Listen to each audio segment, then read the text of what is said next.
So not long ago, on this very stretch of road I'm on, two witnesses had a really chilling experience while driving down this road. I've got both of the witnesses together talking about their experience, something that's really unexplainable and very strange, especially around this area of Winter Hill. It's something that you don't really hear of. In this part of the UK anyway. It's usually something that you hear about over in Ireland, but I'll let them talk to you about their experience.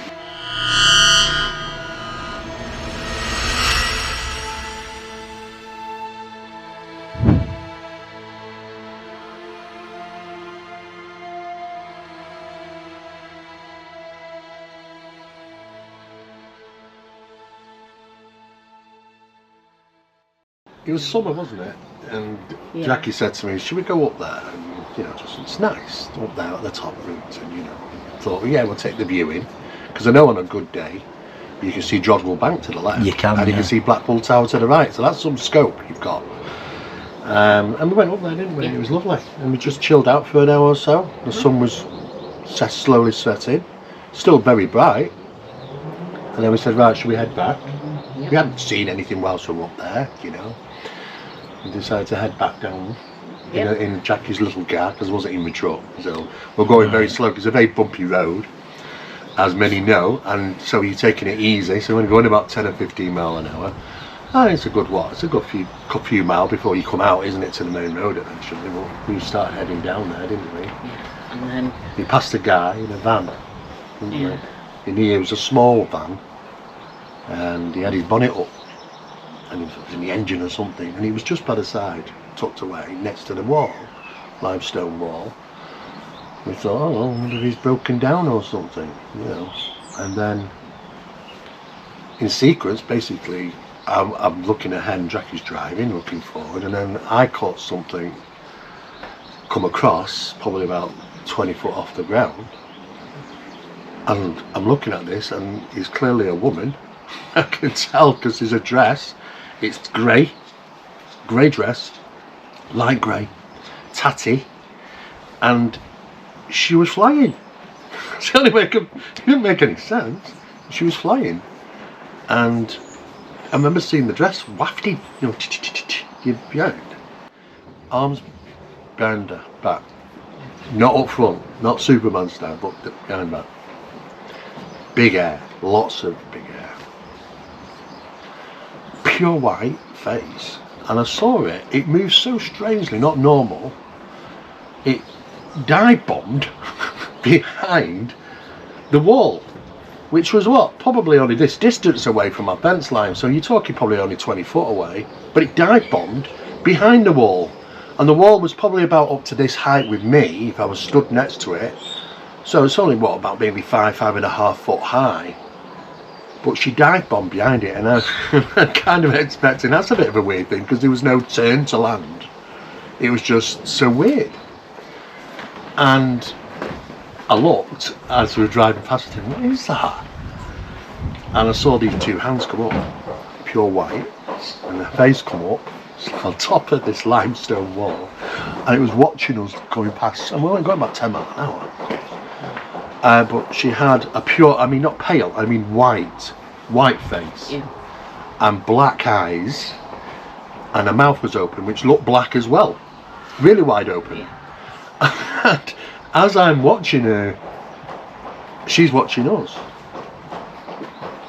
like this sort of thing, and I'm freaking out. And that's, see, when I then I sat back in my chair and I thought. But when we were driving down, I wasn't looking, because the road was quite bumpy, so I was more focused on, I don't want to hit anything. Yeah, she was so I'm kind of like going slow, looking down, and then all of a sudden, me eyes reared to the right, and I thought, and I didn't move my head, I just my eyes, and I'm thinking, am I seeing things here? And I thought, no, don't say anything because I don't want him to think I'm an idiot. And at the same time I'm thinking, but do I say something? I thought, no, don't say anything. So anyway, I'm just focused, got past it, and then I'm driving down, and he said, he just blurted out a few hundred yards down the road. He went, "Did you just see something?" And I slammed the brakes on, and I pulled the handbrake on, and I went, "You tell me what you saw, because once you tell me, I'll tell you what I saw." And then he described exactly what I'd seen, and to this day, I just can't. I mean, it could have only been about 15, 20 feet away from a guy who was parked there, under his bonnet in a van.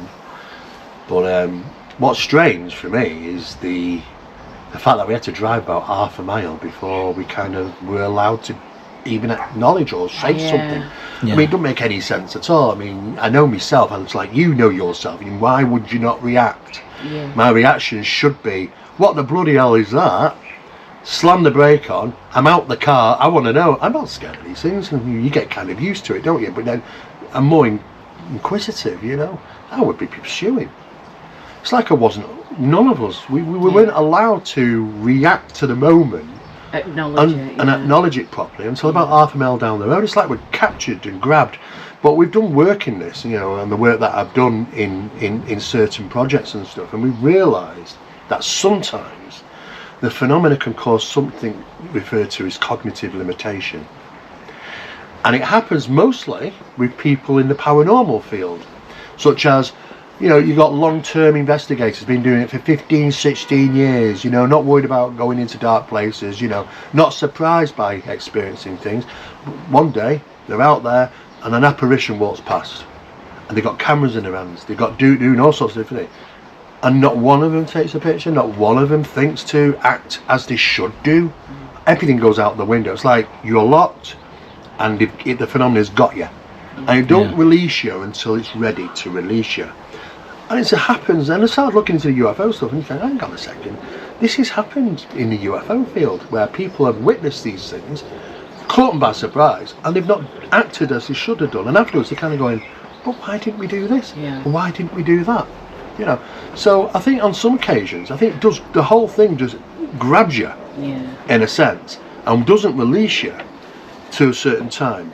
And we were about half a mile down the road before we were I even turned to Jackie and said, "Did you just see something?" You know, and that was when we realised that we both had seen the same thing. But a Banshee on Winter Hill. I'm not even Irish. You know, so we came back, and the first thing I did is I punched the word Banshee into the computer in Google, and I select images, and boom, these images come up. These women, tatty clothes, big hair, white faces, black eyes, mouth, and I said, what the hell, that's what we've just seen. Doesn't make any sense.